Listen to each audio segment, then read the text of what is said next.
A millionaire feared for his ruthless coldness terrifies every employee in his company. When a cleaning lady brings her 5-year-old daughter to work, everyone dreads the worst. After receiving heartbreaking news that makes him cry for the first time in decades, the innocent little girl walks up and whispers, "Sir, may I give you a hug?" As her mother watches in fear, what he does next shocks the entire office. The world, 40 stories below, was a silent diorama under Arthur Vance's control. From inside his glass-walled office, which occupied nearly half the floor, he watched the incessant flow of yellow cabs and black cars, mere pinpricks of light moving in asphalt veins. It was a bleak Monday morning, and the grey autumn sky seemed an extension of the polished marble that clad every surface of his empire. Here, at the pinnacle of Vance Enterprises, silence wasn't an absence of sound. It was a palpable presence, a weapon he wielded with a surgeon's precision. His 200 employees had learned their lesson. The hallways echoed only with the soft click of expensive shoes in moments of dire necessity. Conversations were guilty whispers, exchanged behind closed doors. The loudest permissible sound was the metallic hum of the elevator, announcing the arrival of yet another soul brave enough to face the day.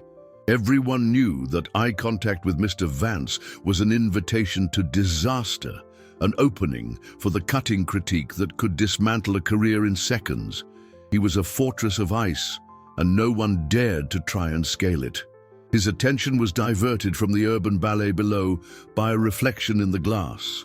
Peterson, his head of human resources, stood in his office doorway, pale as the marble at his feet. The man held a tablet with trembling hands, his body rigid with dread. Arthur didn't turn around. He continued to gaze at the city, forcing Peterson to address his back, one of his many power games. "Mr. Vance," Peterson's voice came out thin, almost a thread. "Forgive me for interrupting. We have a delicate situation." Arthur remained motionless, and the silence stretched for 10 long seconds, each one weighing a ton on the manager's shoulders. Finally, Arthur spoke, his voice low and icy, without moving an inch. "Delicate situations cost money, Peterson, and you know how I feel about losing money." Another silence. Peterson swallowed hard, the sound audible in the office's quiet. "It's about the new cleaning staff member, sir. Elena. She started last week. Her record is impeccable, but her last-minute babysitter fell ill. She has no one to leave her daughter with." Arthur finally swiveled his black leather chair, slowly. His eyes, a blue so pale they seemed like chips of ice, fixed on Peterson. The manager visibly flinched. "And how is that my problem?" The question was rhetorical, a sharp blade. "She's pleading, sir, says the girl is 5 years old, quiet, and won't cause trouble. She just needs the job. She's desperate." The word desperate hung in the air, a scent Arthur detested. Desperation was weakness, and weakness was contagious. His automatic response, a resonant and final no, was already forming on his lips. A child in this sanctuary of order and control. The absurdity of the idea was almost comical. Noise, mess, distractions. It was unthinkable. He opened his mouth to fire not only the woman, but also Peterson for his audacity. But then something unexpected happened. His eyes drifted to the tablet Peterson held, displaying the employee's file. Next to Eleanor's name, there was a small photo attached to the child's file. Leah, a girl with large, dark eyes, with a timid smile that seemed completely out of place in that sterile environment, 5 years old. The age echoed in a forgotten corner of his mind, a distant bell he hadn't heard in decades. For a fraction of a second, the armor of ice around his heart suffered a microscopic fissure. He didn't understand why, but a strange emotion, neither anger nor contempt, invaded him. It was something uncomfortable, an unwanted warmth. He crushed it instantly. With an abrupt nod, he made his decision, one that defied all his logic. One chance. Peterson, she can bring her. But if I hear a single sound, if I see a single toy out of place, if she distracts me for a single second, her mother will be on the street before she can grab her coat, and you'll go with her. Understood? Peterson, shocked by the permission, merely nodded vigorously, muttering thanks as he retreated from the room, as if fleeing a caged beast. Alone again, Arthur turned to the window. What had he done? He, the architect of silence, had just allowed chaos in its purest form to enter his domain. A feeling of deep foreboding enveloped him, as cold as the glass under his fingers. He didn't know why, but he felt that the silence he so cherished was about to be broken forever. Elena and Leah's arrival was a seismic event, disguised as a whisper. They emerged from the service elevator and entered the 40th floor, as if stepping into a cold, silent cathedral. Elena clutched her daughter's hand with a grip that betrayed her panic, her wide eyes scanning the vast white marble corridors and glass walls. Every employee who passed them averted their gaze, not out of rudeness, but from an instinctive fear of being associated with this anomaly. A child, in her blue velvet dress and white shoes that seemed poised to let out a forbidden squeak, was a foreign body in that perfectly sterile corporate organism. Elena pulled her cleaning cart, the gentle roll of its wheels sounding like thunder in her mind. "Leah, my love," she whispered, her voice tense. "Remember what we talked about. Stay very close to Mommy, like a secret, okay? No noise." The girl just nodded, her dark eyes absorbing everything with solemn curiosity, her thumb planted firmly in her mouth. From his glass throne, Arthur observed the scene with calculated disdain. He forced himself to feel the irritation that should have been natural. He watched the woman move with exaggerated subservience, cleaning surfaces that already gleamed, the fear evident in every contained gesture. The child was a small shadow glued to her mother's skirt.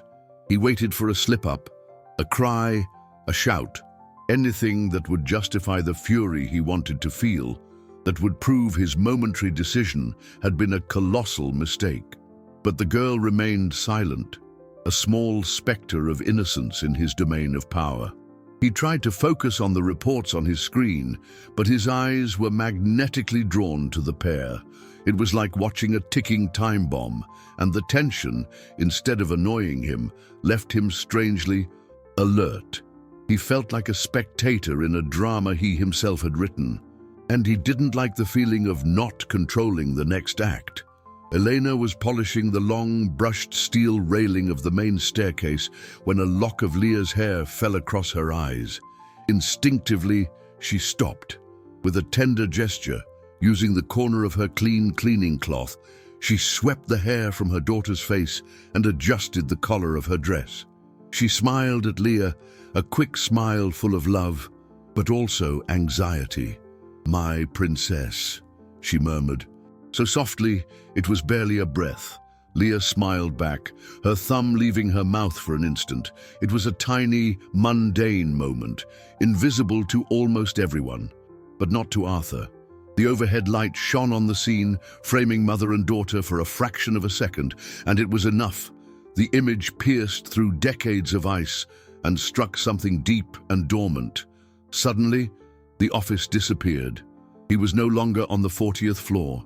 He was in a living room bathed in late afternoon sun, the smell of polished wood and fresh coffee in the air. He was a 5-year-old boy, and his father, a broad-shouldered man with an easy laugh, lifted him into the air. "My champion!" his father's voice echoed, not in his auditory memory, but in his soul. He felt the rough touch of his father's beard on his cheek, and the secure embrace that made him feel like he could touch the ceiling. It was a memory of warmth, of security, of an unquestioning love he had buried so deep he'd forgotten its existence. The memory shattered as quickly as it came, leaving a trail of cold and an inexplicable tightness in his chest. Arthur blinked, the vision of the marble office returning with painful clarity. He felt disoriented, as if he'd been yanked from a good dream into a familiar nightmare. The melancholy that followed was a thick, suffocating fog. It was an old ache, a wound he thought had healed long ago. He turned abruptly to his computer, his fingers hovering over the keyboard, but the words on the screen made no sense. That warmth, that feeling of being unconditionally loved. Where and when had he lost it? The question haunted him, unwelcome and corrosive. Irritated with himself, with the woman and the child who had conjured that ghost, he stood up, determined to end it. He walked to the glass, ready to shout, to fire, to restore his cold order. But at looking down, his breath caught in his throat. Elena was at the end of the corridor, her back to him, and there, standing directly in front of his glass door, was the girl, alone. She wasn't making noise. She wasn't touching anything. She was just standing there, her head tilted to the side, looking directly at him with those large, unfathomable eyes, as if she could see through the glass, through the anger, and straight into the wounded child he had just rediscovered within himself. Time seemed to freeze. Arthur Vance's universe, once a Swiss watch of precision and predictability, now came down to that small space between him and the girl on the other side of the glass. Her eyes held no fear, no reverence, just a pure, disarming curiosity he hadn't seen on a human face in over 30 years. Every instinct in his body screamed at him to stand up, open the door, and end this charade with the icy fury that was his trademark. But he couldn't move. The image of his father lifting him into the air still shimmered at the edges of his consciousness, a ghost of warmth in a mausoleum of ice. He was paralyzed, a king on his glass throne, suddenly powerless before the least of his subjects. The sound of hurried footsteps and a gasp of panic broke the spell. Elena appeared at the turn of the corridor, her face a mask of terror at seeing Leah standing in front of the lion's den. "Leah, my God, get over here now," she hissed, her voice laden with a panic so profound that Arthur could almost physically feel it. But before Elena could grab her daughter's arm, Leah moved, not towards her mother, but to the side, her pinky finger pointing to the side wall of Arthur's office, a wall he barely noticed, but which was, in fact, a massive, floor-to-ceiling aquarium. It was his only personal luxury, a silent, controlled ecosystem of vibrant corals and exotic fish that moved with indifferent grace. It was the only form of life he tolerated in his proximity, for it demanded nothing from him. "Look, Mommy, fishies." Leah's voice, though a whisper, rang like a bell in the oppressive quiet. She pressed her palms against the corridor glass, her face lit by the aquarium's blue and purple lights. "That one's blue as my dress." Arthur watched, fascinated against his will. No one had ever commented on his aquarium. It was part of the furniture, an expensive, ignored detail. To see the genuine joy on the girl's face was like witnessing a rare and inexplicable natural phenomenon. Elena, mortified, grabbed Leah's hand. "I'm sorry, sir, so sorry." "She won't bother you again. It's an emperor angelfish." The words came out of Arthur's mouth before he could stop them. His own voice sounded strange to his ears, devoid of its usual steel edge. It was just informative. Elena froze, her jaw dropping. Leah turned her head, her eyes sparkling. "Emperor? Is he a king?" Arthur found himself walking slowly towards his office's glass wall until he was a few feet from the girl, separated only by the transparent partition. "In a sense," he replied, the stiffness in his shoulders decreasing a millimeter. "He's the dominant one in the tank." Leah pointed to a vivid yellow fish with black stripes. "And that one, he looks like a sunbeam." The simplicity of the observation disarmed him. "Butterfly fish," he said, the technical name coming out of pure habit. "They are bright." It was the first time in years he had used such a simple, subjective word to describe something.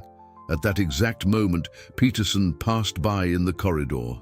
He stopped abruptly, his eyes widening at the impossible scene. Arthur Vance, the tyrant, the iceberg, talking through the glass with the cleaning lady's daughter about colorful fish. Peterson's mouth opened and closed like one of the aquarium's inhabitants. He slowly backed away, disappearing from view, but Arthur knew the damage was done. The secret of that bizarre interaction would soon spread like wildfire.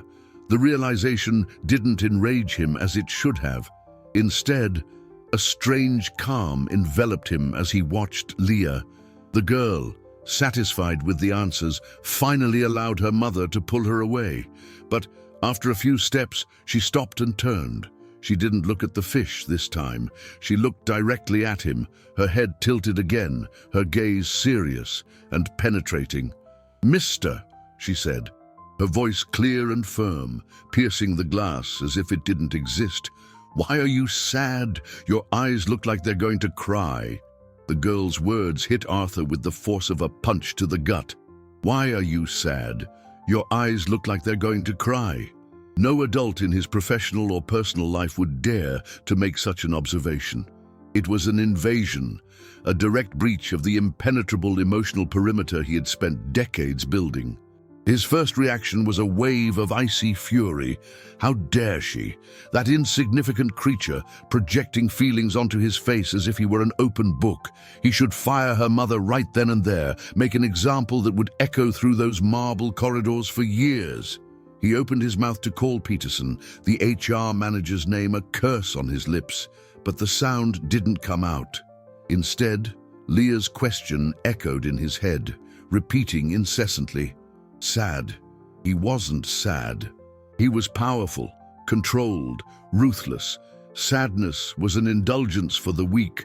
But then, why did his chest ache with a dull, familiar pressure? Why did the image of his father haunt him with such vigor? He turned his back to the corridor, refusing to give the child or her terrified mother the satisfaction of seeing his reaction. Elena, sensing the shift in the atmosphere, pulled Leah's hand harder. "Come on, my love. Now." She practically dragged the girl away, disappearing down the corridor. The silence that settled was different from before. It wasn't a silence of order, but a heavy silence, laden with the girl's unanswered question. Arthur walked to his desk and sat down, but couldn't focus. The phrase, "Your eyes look like they're going to cry," was etched in his mind. He stood up and went to the private restroom adjacent to his office, a luxurious room of black marble and steel. He stared at himself in the mirror. His ice-blue eyes stared back, his expression as hard and unyielding as ever, but for the first time, he forced himself to look closer. There were fine lines of weariness at the corners, a shadow, a depth he had always interpreted as authority, but which, under the merciless bathroom light, could be mistaken for an old pain. He wasn't crying, of course. Arthur Vance didn't cry. But the girl's suggestion forced him to see something he had ignored, a vulnerability he thought was perfectly hidden. Throughout the day, the effect of Leah's presence began to spread through the office like a subtle wave. Whispers followed Peterson wherever he went. Is it true he talked to the child? People risked peeking down the corridor, hoping to catch a glimpse of the small anomaly who had apparently humanized the monster. The atmosphere, usually taut as a piano wire, relaxed an imperceptible degree. Two junior analysts exchanged a discreet smile at the water cooler. The head of the marketing department, a man who lived on the verge of a panic attack, was seen squaring his shoulders. Arthur's reputation, the most powerful weapon in his arsenal, was being eroded by a 5-year-old girl and her observation about fish. In the afternoon, he received a call on his direct line. It was from Marcus Thorne, one of the company's major investors, a man as ruthless as Arthur, but without his subtlety. "Arthur, what's this story I'm hearing?" Thorne's voice sounded oily and concerned. "Rumors that you're distracted, that you're allowing civilians to roam the executive floor. My contacts say the vibe there is weird. Don't tell me you're getting soft in your old age." Arthur gripped the phone tightly, his anger finally finding a suitable target. My methods are not up for discussion, Marcus. Last quarter's profits speak for themselves. Profits are about the future, Arthur, and the future depends on your reputation for being an unyielding bastard. Don't lose sight of that. The call ended, leaving a bitter taste in Arthur's mouth. Thorne was right. His image was his capital, and it was being threatened from within. He needed to reassert his control, crush that nascent sentimentalism before it bloomed. Determined, he stood up, ready to go to where Elena was working and finish what he had started. He would end this distraction once and for all. But as he passed his office's glass wall again, his gaze fell on a small object on the corridor floor, right where Leah had been standing. It was a tiny ladybug hair clip, fallen and forgotten. He stopped, looking at the small spot of color on the monochromatic floor. It was such an insignificant object, so out of place, and yet it seemed to hold immense weight. He found himself imagining the girl's small fingers trying to fasten it in her hair that morning, a simple gesture, full of life, a gesture that didn't exist in his world. He reached for the doorknob, conflict stirring within him. Reason told him to crush this invasion, but something else, something old and forgotten, urged him to open the door, pick up the small ladybug, and what? He didn't know. And that uncertainty was the most terrifying feeling of all. Arthur's hand hovered over the cold steel doorknob, a bridge between two worlds. The world of absolute control he knew, and the unknown, chaotic territory the small ladybug hair clip represented.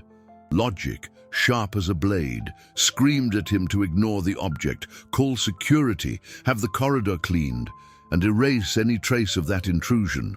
But the image of Leah's serious eyes, questioning his sadness, held him captive. He was not a man of impulses, but in that moment one overcame him. Slowly, he turned the knob. The soft click of the lock echoed in the silent corridor, a sound of capitulation. He opened the door, stepped out of his sanctuary, and crouched down. The movement was strange, awkward. His knees protested, unaccustomed to such an act of humility.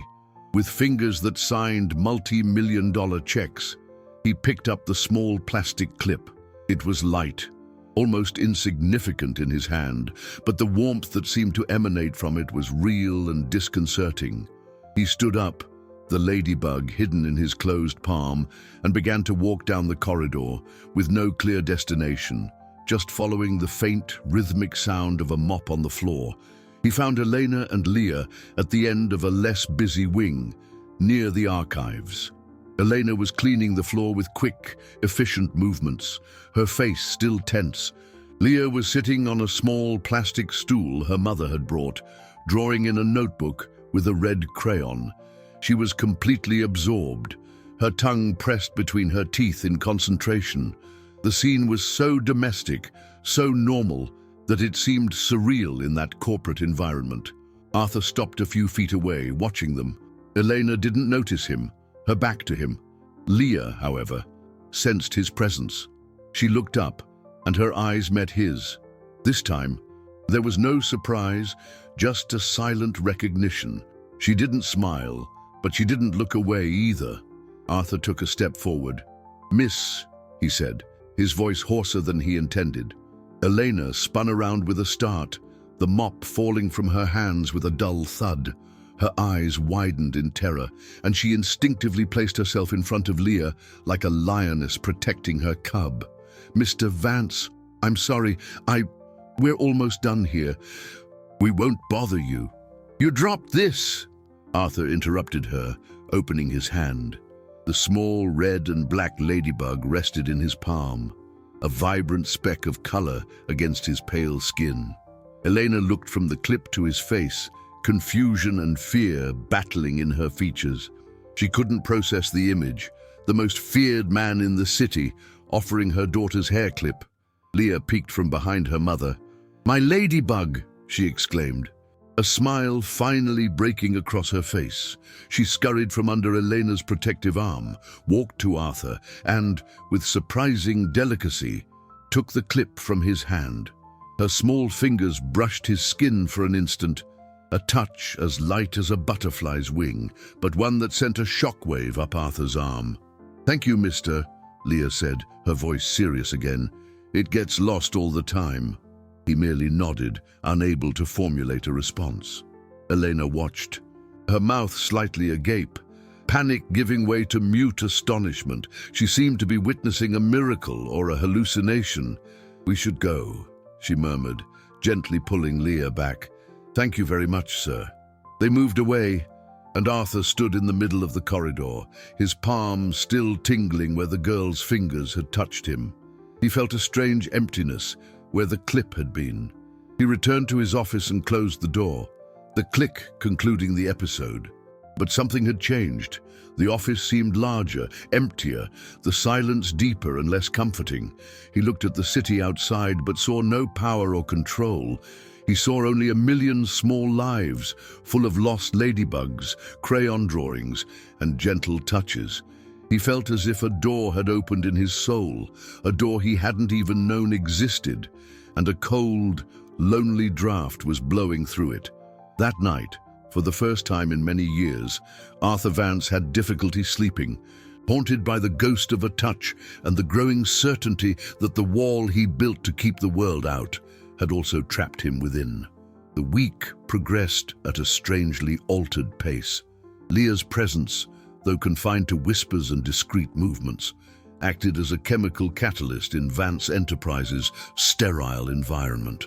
Arthur's interactions with the girl were rare and brief, a nod in the corridor, a glance exchanged through the aquarium glass, but each sent ripples throughout the floor. Employees, previously terrified, now observed their boss with a mixture of fear and fascination. They began to call Leah, in whispers, the charm. It seemed that as long as the girl was present, the lion's fury remained dormant. Productivity, surprisingly, increased. Paralytic fear was replaced by cautious curiosity, and people worked with renewed energy, as if the air was lighter, more breathable. Arthur was aware of all this. He saw the glances, felt the shift in atmosphere, and it infuriated and intrigued him in equal measure. He was losing control. His authority based on fear was unraveling, but in its place, something more efficient seemed to be growing. On Friday, he was reviewing weekly reports when an unusual sound penetrated his fortress of silence. It was a soft, melodic, almost imperceptible sound. A lullaby. He frowned, raising his head. The sound came from the corridor. He stood up and walked to the door, irritation growing. He opened it a crack and looked out. At the end of the corridor, in a small nook near the break room, Elena was cleaning the cabinets. Leah was sitting on the floor, leaning against the wall, her eyes heavy with sleep. And Elena was singing to her. It was a simple melody in Spanish, a lullaby her own mother had probably sung to her. Elena's voice was low, sweet, and full of a love so palpable it seemed to warm the cold corridor air. Arthur stood paralyzed, listening. The melody was unfamiliar, but the emotion was universal. It was the sound of comfort, of security, of home. It was everything his world of marble and glass was not. Suddenly, he was transported again, this time not to a memory of his father, but to a darker, hazier one. He was in a dark room, alone. He could hear muffled, angry voices from beyond the door. He couldn't understand the words, but the tone was cutting, full of pain and resentment. It was his parents, arguing. The argument stopped abruptly, followed by the sound of a door slamming shut. And then, silence. A deep, heavy silence that lasted all night. The next morning, his father was gone. Forever. His mother never sang to him again. The music was replaced by a tense silence. A sadness that hung over the house like a dust cloud that never settled. It was there, in that silence, that little Arthur began to build his wall, brick by brick, learning that emotions led to pain and that control was the only defense. Elena's lullaby ended. Arthur blinked, back in the present, his heart pounding in his chest with the pain of that old wound reopened. He saw Elena pick up her sleeping daughter in her arms, her face full of a tenderness that struck him like a physical blow. He retreated into his office and closed the door, his hand trembling. He felt exposed, vulnerable. That woman and her daughter were, unknowingly, demolishing his defenses one by one. He needed to stop this. This experiment had gone too far. Thorne's call, the employees' whispers, and now that avalanche of painful memories. It was too much. He picked up the phone to call Peterson. The decision was made. Elena and the child would have to go. Order and silence would be restored. But as his finger hovered over the call button, the phone on his desk rang. His private doctor's direct line. It was a call he didn't expect. He answered, his voice cold and controlled as always. Dr. Evans. Arthur. The doctor's voice sounded grave, devoid of his usual cordiality. I've received the results of your routine tests. I need you to come to my office. Today. Arthur felt a chill run down his spine. I can't. I'm busy. Arthur, cancel what you're doing. This can't wait. There was an urgency in the doctor's voice that Arthur had never heard before. An urgency that made the ground beneath his feet suddenly feel less solid. Dr. Evans' office was the opposite of Arthur's. While Arthur's world was made of right angles, glass and steel, the doctor's was warm wood, soft leather armchairs, and books. It was a place designed to soothe, but at that moment, every detail seemed to mock the turbulence raging within him. Arthur sat stiffly in the chair opposite the mahogany desk, his hands resting on his knees, the epitome of control. But inside, his heart beat with an uncontrolled urgency, a wild drum against his ribs. Dr. Evans, a grey-haired man with a kind gaze who had known him for 20 years, avoided his eyes. He shuffled some papers, adjusted his glasses, gestures Arthur immediately recognized as delaying tactics. Fear, an emotion he despised and rarely felt, began to seep into his veins like an icy venom. Just say it, Robert. Arthur's voice came out harsher than he intended. Dr. Evans sighed, finally raising his eyes. The compassion in them was almost unbearable. Arthur, the results of your echocardiogram and blood tests show something we cannot ignore. He paused, choosing his words carefully. You have a condition called idiopathic dilated cardiomyopathy. In layman's terms, your heart muscle is weakened and enlarged. It's not pumping blood as efficiently as it should. Arthur processed the information clinically, as he would a business report. Weakened muscle, inefficient. These were terms he used to describe failing companies, not his own body. What's the prognosis? He asked, his voice devoid of emotion. Dr. Evans hesitated. It's serious.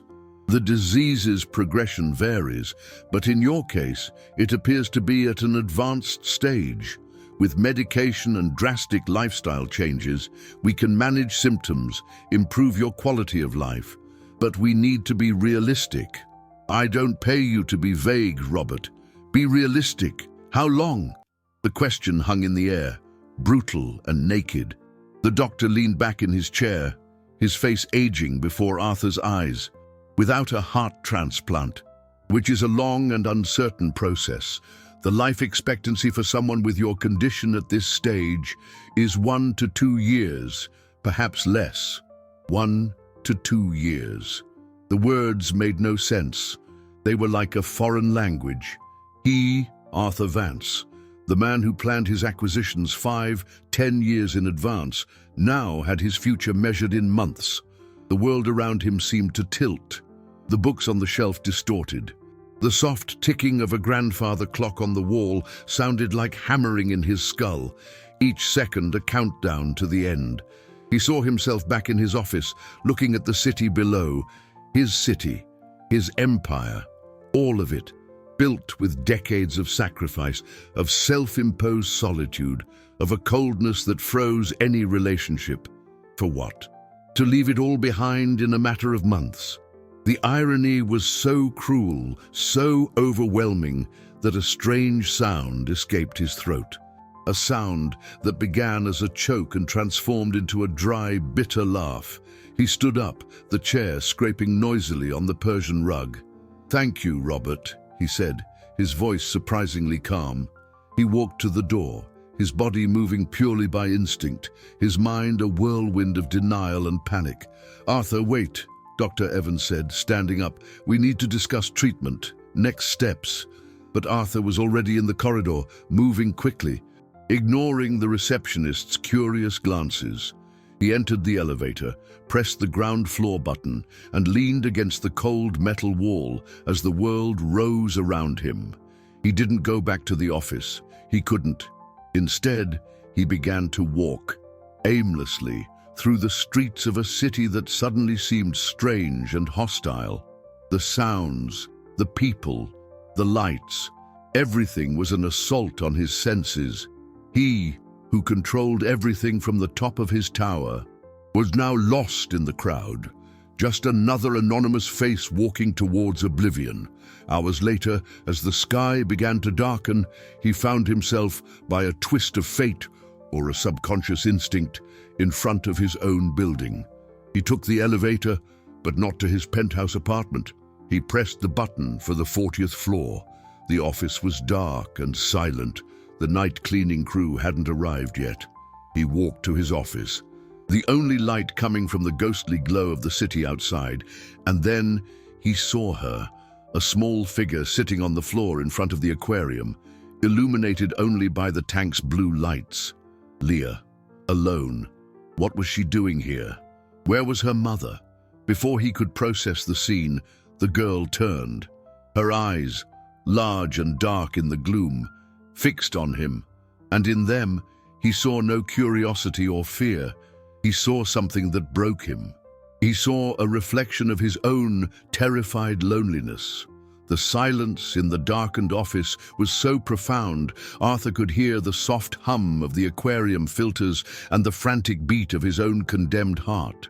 The sight of Leah, small and solitary in the immensity of his empire, dealt a final blow to his facade of control. Dr. Evans' news had cracked his armor. The inexplicable presence of that child was shattering it. "What are you doing here?" His voice came out as a harsh whisper, a strange sound in the quiet. "Where's your mother?" Leah didn't answer immediately. She just watched him, her head tilted as if evaluating something. Then she pointed to the aquarium. "I'm counting the stars," she said, her voice small but clear. "Mommy says the white dots on the black fish are like stars in the night sky." Arthur looked at the domino damselfish, their dark bodies speckled with white, and for the first time, he saw what the girl saw. They weren't biological specimens. They were miniature constellations, swimming in a private galaxy. The poetry of the observation, coming from a 5-year-old, was so unexpected, so pure, that it left him speechless. "My mommy's in the break room," Leah continued, answering his previous question. "She's not feeling well. Her head hurts." A pang of irritation, a reflex of his old self, surfaced. A sick employee, a child left unsupervised. It was a breach of protocol.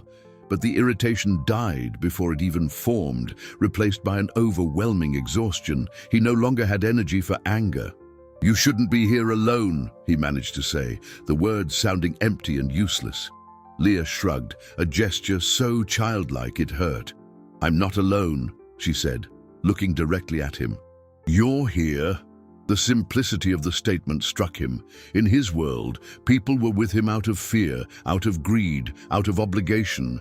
No one ever simply was with him.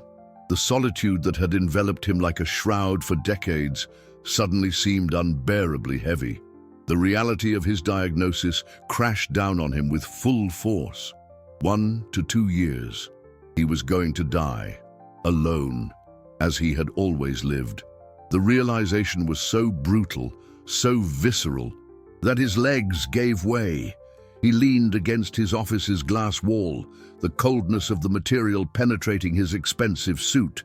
He slid down the wall to sit on the marble floor, the sound of his body falling echoing softly in the cavernous space. He lowered his head into his hands, not to hide tears. He didn't cry, but to try and contain the world that was spinning out of control. The empire, the billions, the reputation, everything dissolved into a haze of insignificance. All that remained was a man sitting on the dark floor of his office, confronting the emptiness of his own life. And then he felt it, a small movement near him, the rustle of a dress. He raised his head and saw Leah standing a few inches away. Her large, dark eyes were filled with a solemn concern, an empathy he didn't deserve.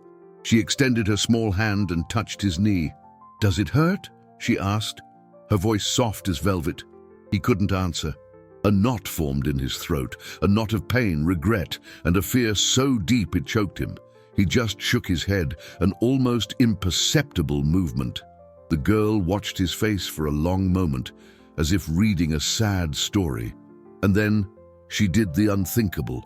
She moved closer, wrapped her small arms around his neck, and hugged him. "Mommy says hugs make the pain go away," she whispered in his ear, her breath warm and sweet against his skin. The shock of the physical contact, so unexpected and so genuine, broke the last dam within him. For the first time in over 40 years, since the day his father left, Arthur Vance cried. They weren't loud, dramatic sobs, but silent, warm tears that streamed down his face and were lost in his shirt collar. A deluge of pain for a life lived in the shadow of power and the absence of love. And in that child's arms, he was not a millionaire. He was just a man, broken and afraid, receiving a comfort he never knew he desperately needed. Time seemed to dissolve in that embrace. For Arthur, it could have been seconds or hours. The outside world, with its fatal diagnoses and crumbling empires, vanished, replaced by the overwhelming sensation of Leah's small arms around his neck and the sound of his own broken heart finally breaking free. The tears he shed were not just for the time he had left, but for all the time he had lost. For every human connection he had rejected, every outstretched hand he had pushed away. He cried for the lonely child he had been and the empty man he had become. The sound of a muffled cry and quick footsteps tore them from that momentary sanctuary. Elena appeared at the office entrance, her face pale with horror, her eyes wide at seeing her daughter embracing the most feared man in the city, who in turn was visibly shaken. Her panic was a force of nature, impure and primal. "Leah, let go of him." "Oh my God, Mr. Vance, I'm so sorry. I don't know what got into her. I just closed my eyes for a minute. I swear, please don't." She rushed forward, ready to pull her daughter away, words tumbling out in a desperate plea to save her job, her security, her life. Arthur raised a hand, a gesture that would normally silence an entire boardroom. But this time, there was no power in it, just a trembling vulnerability. "It's all right," he managed to say, his voice hoarse and unrecognizable.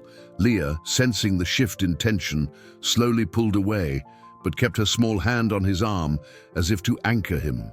She looked at her mother, then back at Arthur, a small bridge between two worlds of fear and pain. Elena froze, the scene before her defying all logic. The man who humiliated executives for sport was sitting on the floor, his eyes red, allowing her daughter to touch him. The incongruity was so shocking that her own fear wavered, replaced by stunned confusion. She saw the wet stain on his shirt collar, noticed the devastation on his face, and the narrative she had built about him. The monster, the tyrant, began to crumble.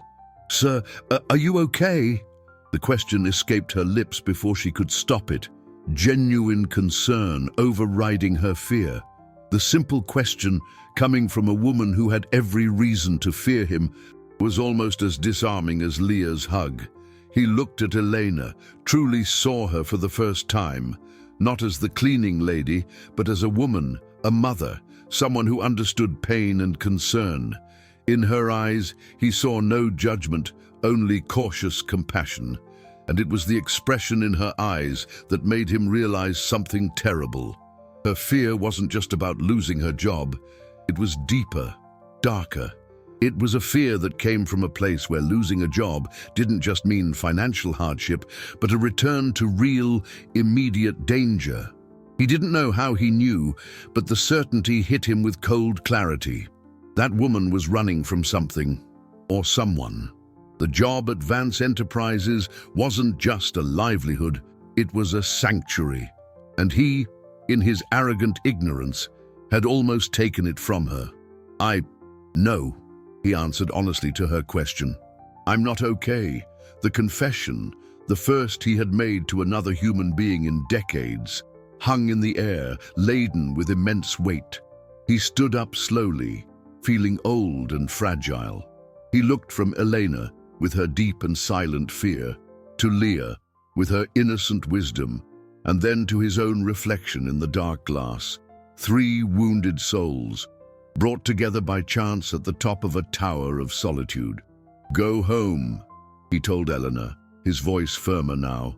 Take your daughter. Take the rest of the week off, with pay. Elena stared at him, shocked. But sir, the work can wait. He cut her off, but without his usual impatience. Just go. She hesitated, then nodded, still looking disoriented. She took Leah's hand and began to walk away. Before disappearing down the corridor, Leah turned and looked at him. Will you get better? She asked. Arthur looked at the small figure who had broken his defenses with a simple hug. I don't know, he replied, the honesty exhausting him, but I'll try. Alone again, Arthur walked to his desk. The order and control he so cherished had vanished. In their place, there was a mess of emotions, fears, and an unexpected, terrifying connection to 2 strangers. He looked at the papers on his desk, reports, projections, contracts. Everything seemed ridiculous, meaningless. And then he saw. In his haste to leave for the doctor's office, he had left Dr. Evans' confidential report face up, right in the center of his mahogany desk. The word cardiomyopathy was in stark capital letters, visible to anyone who looked. And his office door was still open. Arthur's blood ran cold. The document, with its cruel diagnosis in stark capital letters, was exposed like an open wound in the heart of his empire. The wide-open door was a silent invitation for his most devastating secret to be discovered. Who could have passed by? Peterson, some ambitious executive working late. The security team, the possibility of his vulnerability being revealed not just emotionally but clinically, filled him with a cold, calculating panic, a feeling far more familiar than the pain he'd felt moments before. This was ground he knew. Damage control. He quickly tucked the report into a locked drawer and reviewed the corridor's security camera footage on his computer. The footage showed Eleanor and Leah, his own arrival, and, yes, there it was. Peterson, doing one last round before heading home, stopped in front of Arthur's open door. He looked inside for an instant, his face a mixture of curiosity and apprehension. His eyes fixed on the desk for no more than 3 seconds before he recoiled and went on his way. 3 seconds. Would it have been enough? Arthur knew it would. Peterson was meticulous, observant. He would have seen. The certainty hit him with the weight of an anvil. His death sentence was now, potentially, public knowledge, or at least corporate knowledge. The news would spread like a virus, faster and more lethal than the disease itself. Investors, led by men like Thorne, would devour him alive. They would see not a sick man, but a depreciating asset, an instability that threatened their profits. His position, his legacy, everything he had sacrificed his life for, was about to crumble. Throughout the weekend, Arthur barricaded himself in his penthouse apartment, silence being his only companion. But, for the first time, the silence wasn't comforting. It was a vacuum that amplified his fears. He ignored calls from Dr. Evans and his board. The outside world ceased to exist. He found himself thinking not about market strategies or corporate defenses, but about the touch of Leah's hand and Elena's frightened eyes. The connection he felt with them, so raw and real, contrasted violently with the transactional nature of all other relationships in his life. He realized that if he died tomorrow, he would be remembered as a force, a titan, a tyrant. But no one would miss him. No one would cry for Arthur, the man. On Monday, he returned to the office with a new, grim determination. He expected an atmosphere of crisis, veiled whispers, looks of pity or opportunism. Instead, he found something far more disconcerting: normalcy. Everyone greeted him with the same reverent fear as always. Peterson handed him the morning report with steady hands. Nothing. It was as if the ticking time bomb he expected to have exploded simply didn't exist. The uncertainty was torture. The wave of corporate upheaval he foresaw hadn't materialized. Were they all pretending? Or had Peterson, for some unfathomable reason, kept the information to himself? Mid-morning, his secretary announced an unexpected visitor. Elena was outside his office, holding a small plastic container. She wasn't in her cleaning uniform. She wore a simple but tidy dress. "Mr. Vance," his secretary said over the intercom, her voice confused. "She insists she needs to speak with you, says it's personal." Arthur, intrigued, allowed her in. Elena entered, her nervousness evident in her hands, clutching the container. "Sir, I apologize for disturbing you. I wanted to thank you for the days off, and I wanted to make sure you were okay." She extended the container. "I made soup. My grandmother used to say chicken soup cures everything, even sadness." Arthur looked at the soup, then at Elena's sincere face. The gesture was so simple, so genuinely kind, that it left him speechless. No one had ever offered him something that didn't come with a price or a hidden agenda. "And Leah," Elena continued, "she made this for you." She took a folded paper from her pocket. It was the drawing Leah had been making on Friday night. He unfolded it. It was a crayon drawing of the aquarium.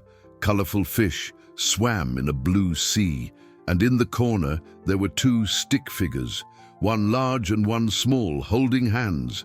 Above them, Leah had drawn a big, smiling yellow sun. Arthur looked at the drawing, at the raw, childlike representation of a connection, and felt something break within him.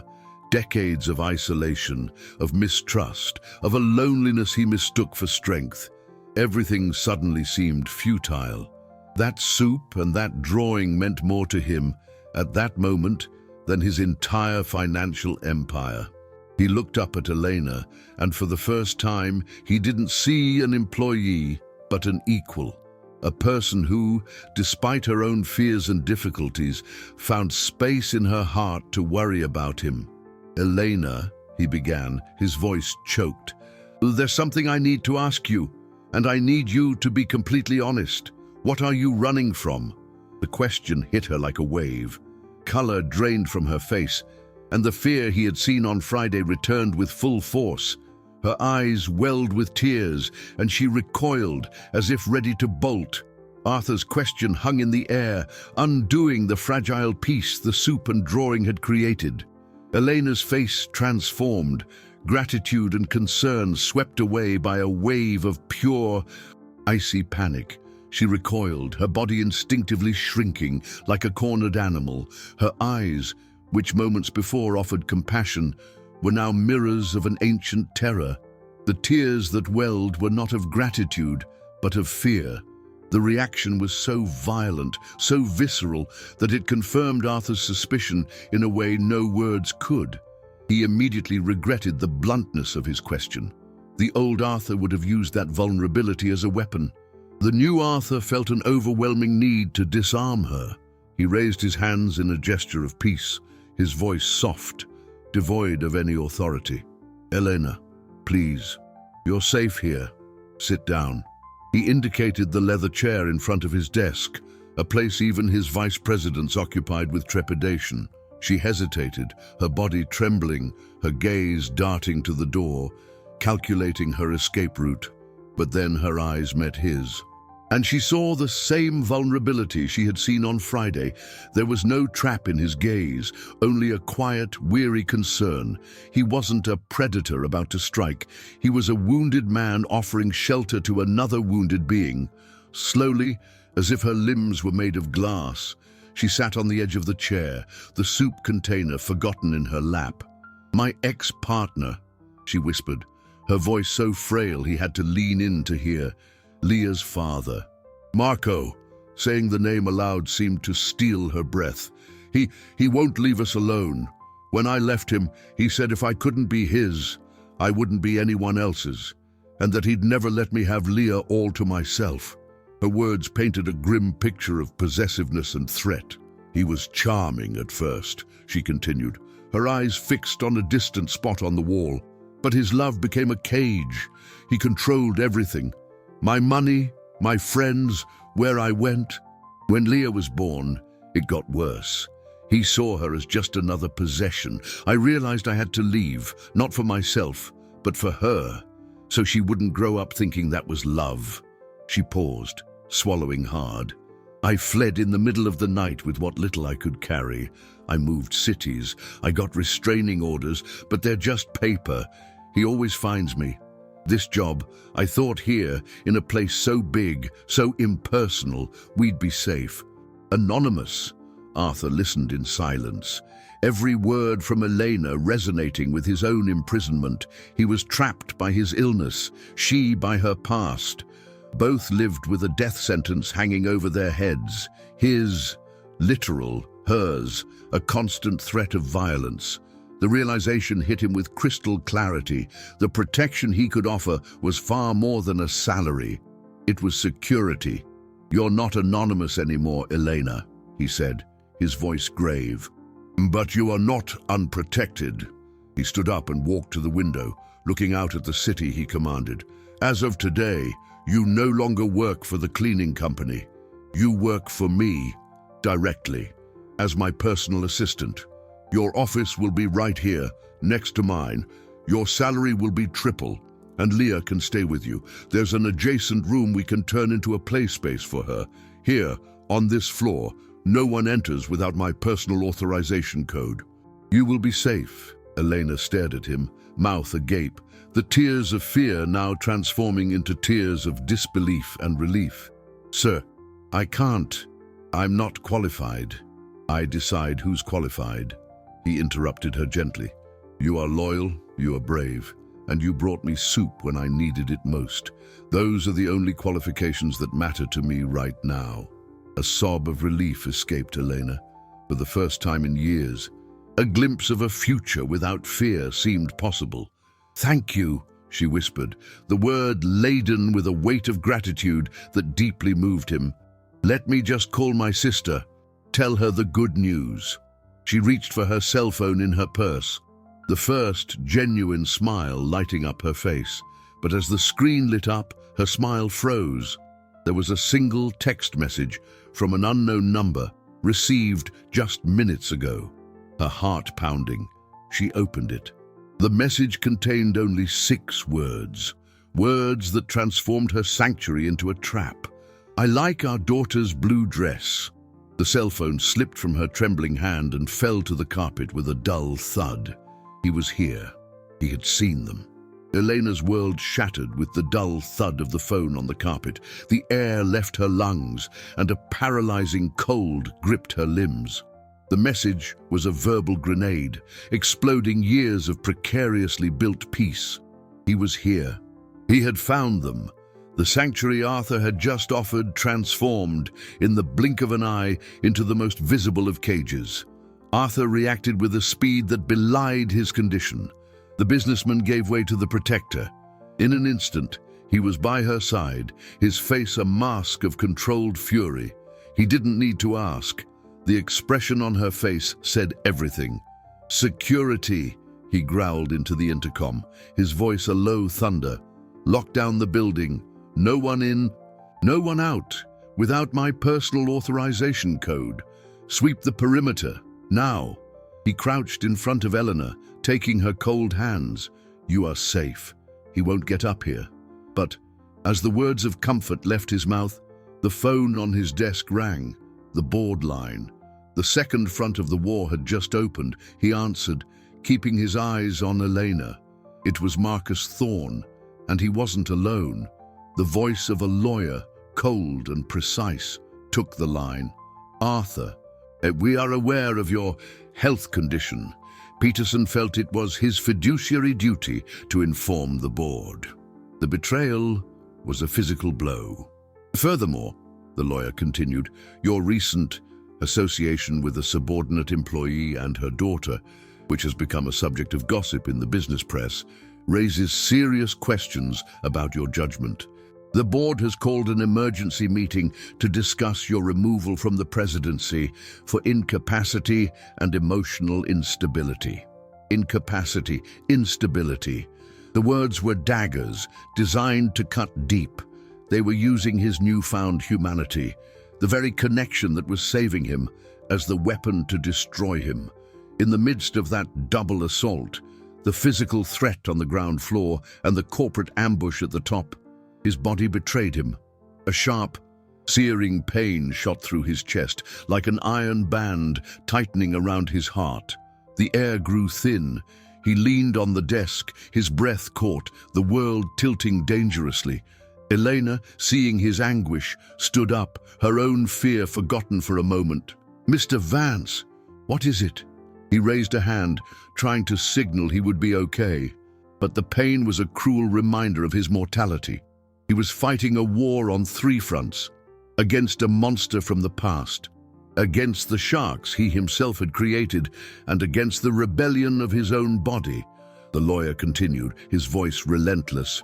"We suggest you step aside discreetly, Arthur. If you fight this, we'll use everything. Your condition, your erratic behavior, will make it look like a sick, sentimental old man is sinking the company on a whim. Your reputation will be destroyed." The choice was clear and brutal.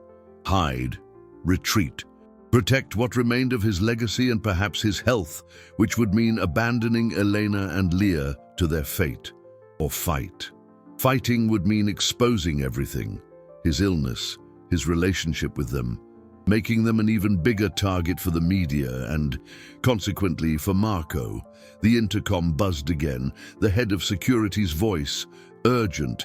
"Mr. Vance, we have a situation in the lobby. It's the man, Marco. He's yelling Elena's name, causing a scene. The press is out here. Looks like he called them. He's giving an interview, posing as a desperate father whose family was stolen from him. The culmination, the convergence of all his nightmares. The enemy was at the gates, twisting truth into lies for the world to see. The traitors were in the castle, sharpening their knives, and his own heart was failing."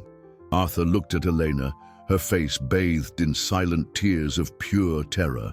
He looked through the open door into the adjacent room, where Leah's drawing of the smiling sun still lay on the table, his empire, his life, his new family, everything hanging in the balance. A deathly silence fell over the office, broken only by his ragged breath. Then, with a clarity he hadn't felt in years, he knew what to do. He straightened up, ignoring the pain in his chest, a cold calm descending upon him. He picked up the phone. "Security," he said, his voice firm, resonating with an authority that came not from power, but from purpose. "Do not detain him. Tell him I'm coming down." The descent in the glass elevator was the longest of Arthur's life. With each floor that passed, he saw the chaos in the lobby approaching, a media circus in full swing. Cameras flashed like lightning, reporters jostled, and at the center of it all, Marco. He was exactly as Elena had described him, charming in a predatory way, staging a heartbroken father's performance for the cameras, crocodile tears streaming down his face. Beside Arthur, Elena trembled uncontrollably, her face devoid of color. "Don't do this," she whispered, her voice broken. "He's dangerous. He'll hurt you." Arthur placed his hand over hers, a firm, reassuring gesture. "Darkness only has power when we hide from it," he said, his voice calm, the pain in his chest, a closely guarded secret. Today, we shed light. The elevator doors opened and a shocked silence fell over the lobby as Arthur Vance, the reclusive titan, emerged. Camera flashes intensified. Reporters shouted questions. Arthur ignored them, his eyes fixed on Marco. Marco, caught off guard, faltered in his performance. Anger flashed in his eyes before he could hide it again under the victim's mask. "There he is," Marco yelled to the cameras. "The millionaire who stole my family, who's holding my daughter and her mother hostage with his money." Arthur walked slowly until he stopped a few feet from him, with the calm of a predator at the top of the food chain. He didn't raise his voice. He didn't need to. "Your family," Arthur said, his voice clear and cutting, silencing the crowd. "It's interesting that you use that word." He turned slightly, addressing not Marco, but the cameras, the world. "This man talks about love. But what does he really want?" Arthur reached into his inner jacket pocket and pulled out a checkbook and a pen. In front of everyone, he began to write, "Do you want your daughter back? Or do you want to be compensated for your loss?"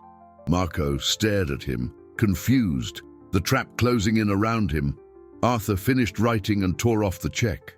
He held it out. $10 million, Arthur announced, his voice resonating in the silence. "Signed, right now. In exchange, you disappear. You sign a document relinquishing all parental rights and never approach Elena or Leah again. If you truly love them, my money will mean nothing. You will refuse." The lobby held its breath. It was a public checkmate. Marco's greed fought against his facade. His eyes flashed to the check, the number with all those zeros. For an instant, the world saw the true man behind the mask. The heartbroken father disappeared, replaced by a petty opportunist. He reached out a trembling hand for the check, and in that moment, he lost everything. The flashes exploded. The reporters understood the story. It wasn't a rescue, it was a transaction.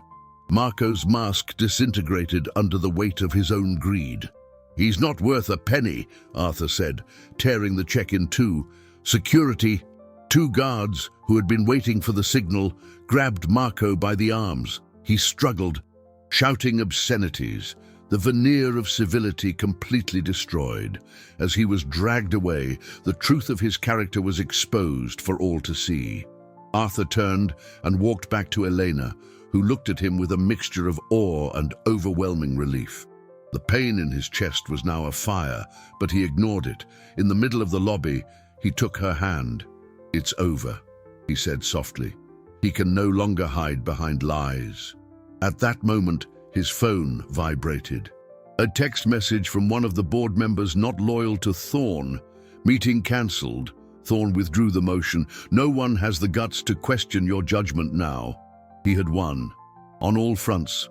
The cost, however, was immense. When the adrenaline began to subside, the pain in his chest returned with a vengeful force. He stumbled, and Elena steadied him, alarm replacing relief on her face. "Arthur," he looked at her, then at the small crowd of employees who had gathered, their faces no longer filled with fear, but with newfound respect. "I said I'd try to get better," he gasped, a small smile touching his lips. "I think now's a good time to start." With a final nod, he allowed himself to lean on her, the protector finally allowing himself to be cared for, while the world he saved watched in silence. 8 weeks after that dramatic confrontation in the lobby, the 40th floor of Vance Enterprises was unrecognizable. The white marble still gleamed, but now it was warmed by sunlight streaming through open blinds and the soft sound of occasional laughter. Where before a tense silence reigned, now there was a hum of energetic collaboration. Arthur's office, once a sanctuary of isolation, now had its door permanently open. The adjacent room, once a soulless storage room, had been transformed into a miniature wonderland. Walls painted with clouds and stars, a small slide in a corner, and a table covered in crayons and paper. It was Leah's domain. She was sitting on the soft rug, building a precarious tower of colorful blocks. humming the same Spanish lullaby her mother had sung to her. At the main desk, Arthur was seated, not in his imposing black leather chair, but in a simpler one next to Elena. She was no longer his assistant. She was his partner, the Vice President of Corporate Social Responsibility, an entirely new department he had created. Together, they reviewed plans for the Leah Foundation, a charity dedicated to helping mothers and children escape situations of domestic abuse, funded entirely by a significant portion of Arthur's personal fortune. He looked different, thinner, perhaps, but his eyes, once chips of ice, now held the warmth and depth of a summer sky. The heart transplant surgery had been a success. He had a new heart, literally and figuratively.